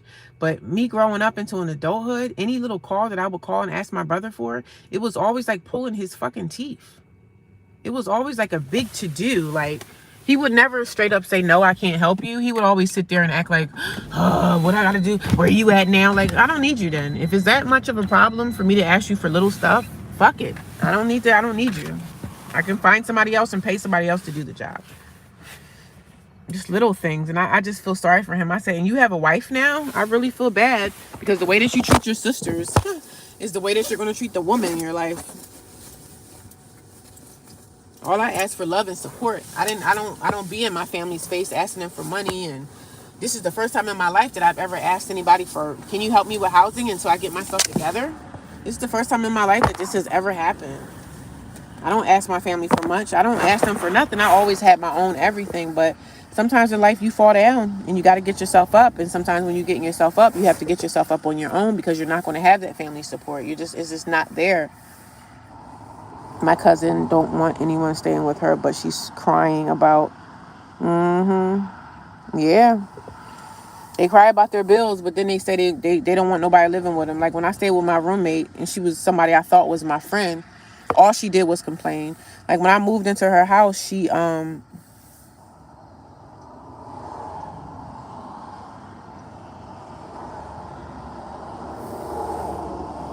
thank you. I appreciate that. Thank you, Joseph. But yeah, when I was staying with my so-called one of my friends, she would complain about her rent, her mortgage was high, and I was there and I was basically paying half of her mortgage. But then when I came in the door, when I came into her house, all she said, all I had to do was pay this portion of money. But then when I came in and she found out that the utilities was getting higher since I was there, when you have somebody move into your house, you put it out there, hey, I want you to help me with the utilities and I want you to do this. But when I moved into her house, she was already behind on her utility bills. You were already behind on utilities, but you wanted me to help you catch up on utilities that you haven't been paying for. That's not fair. So those are the kind of things that I went into someone's house and she almost got her electric turned off because her electric bill is $1,000. So you expected me to pay the $1,000 electric bill that you had when you, like, before I moved in, you were screwed up on your bills anyway. So if you ever move in with a roommate and stuff like that and they want you to go half on bills and stuff, make sure that you look at those utility bills before you move in with them to know that they're not about to get their lights shut off. Because she was making her backed up utilities. She was making that my problem.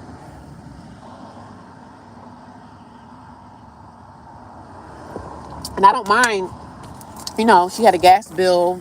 She had electric. With her electric, she was getting her electric paid through by the government. So that she had government assistance with the electric.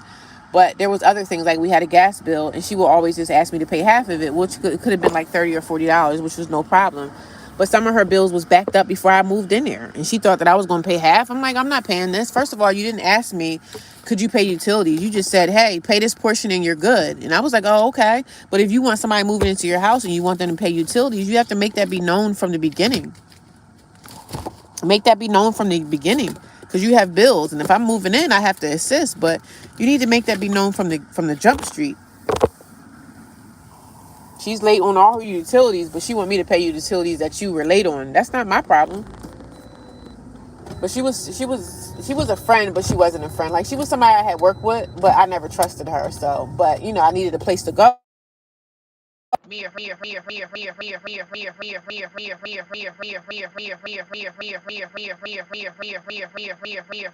That you move in with, because it's good intentions in the beginning. It's good intentions in the beginning. Everything sounds good in the beginning until you start living with these people. And I found out, like, even my niece, I found out she was a chronic weed smoker. She had a weed addiction. She was smoking weed every day. I would be in the house and we would smell weed. She was openly smoking her room. And weed is strong. You can smell weed everywhere. So she didn't care that I'm a weed smoker and I'm going to smoke weed in my house if I want to. So I said, how you going to smoke weed around your kids, though? If you're going to smoke weed, at least go smoke in your car or smoke outside somewhere. Why are you going to smoke right here in the atmosphere where your children are here? I think that's horrible. You shouldn't smoke like that around your children. Because now you're letting your kids know, okay, it's okay to go out here and do drugs. Like, even though weed is legal now, but you shouldn't be smoking it around your kids. You should have some kind of respect and say, no, I'm not going to smoke this around my kids. I'm not going to let their lungs be compromised at their young age. She didn't care about nobody but herself. I told her, you don't even care about your own kids. Anybody that do drugs or smoke weed or anything around their children, you don't care about them. Me and her got into it, and I let her know how I felt. And I'm like, I don't care how you feel about me now. I said, I don't care if I don't have to see you the rest of my life. I really wouldn't care. Because what you did to me, I looked at you not as my niece. I looked at you as a sister.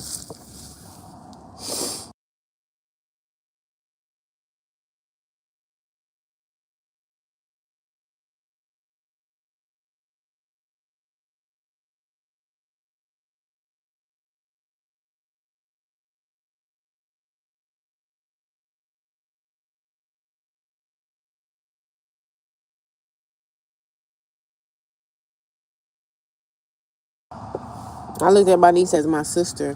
And I know sometimes people watch and some people come on here and say rude things like, there's always two sides to a story. Well, I know there's two sides to a story, but I'm just telling you my side. And however people perceive my situation to be believable or not, I'm not here for somebody to, like, raise their hand and say, oh, I believe her. I'm not trying to get nobody on my side. I'm just speaking of my experience. This is something in my life that I experienced, and I come on here and I talk about it. That's it. I'm not trying to get nobody to be on my side. I'm not trying to get people to believe anything that I'm saying. I'm not trying to get people to feel sorry for me. I mean, I've had people on social media say, hey, I have a place you can come stay here. But, you're a stranger and I don't know who I'm talking to. I could be talking to a serial killer.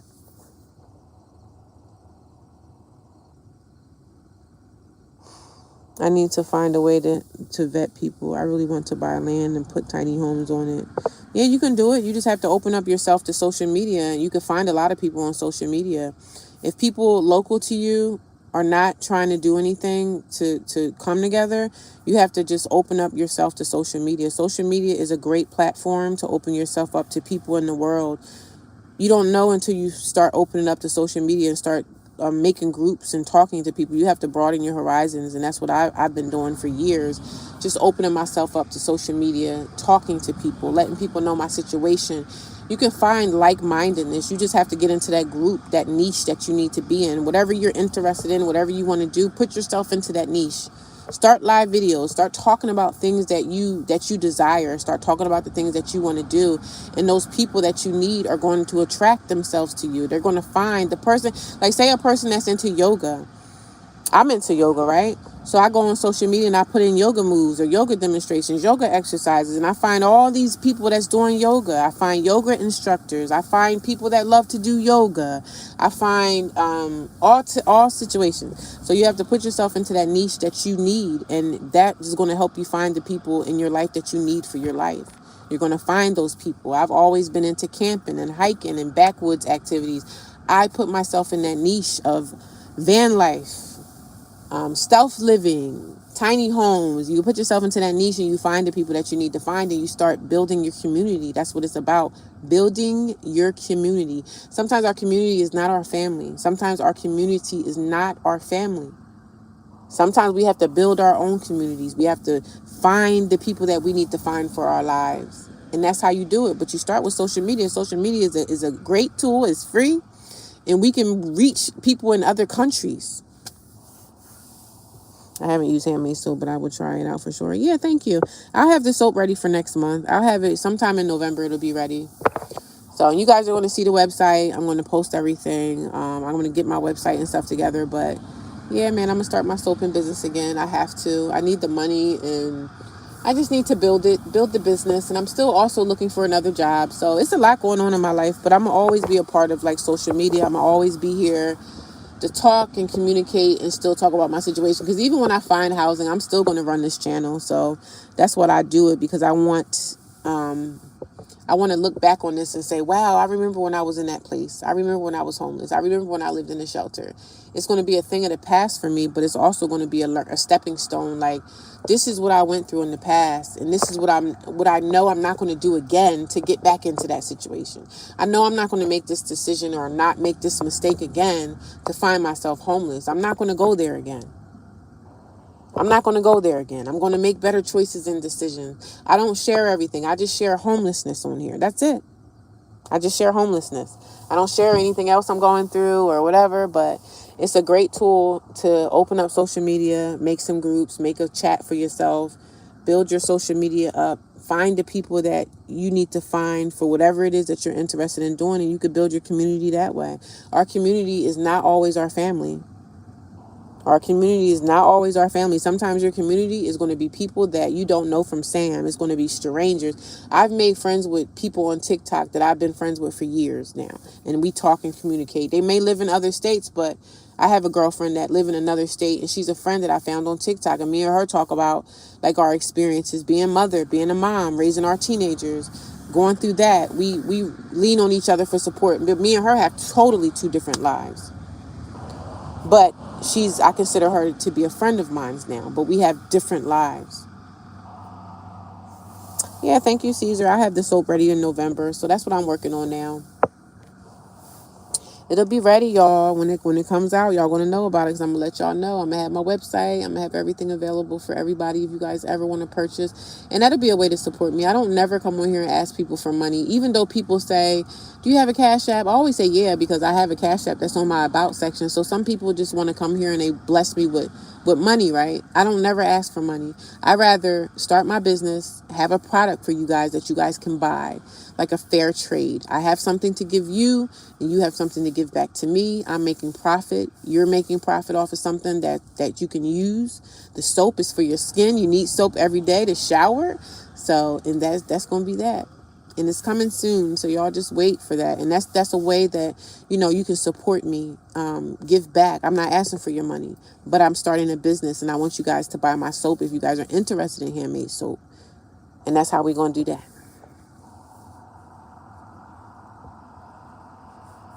I appreciate everybody. Thank y'all for being here. I think I'm going to start wrapping this up so I can get to the gym and I can go in there and try to figure out what I'm going to wear to church today, because I'm going to church today, guys. Yes, I am.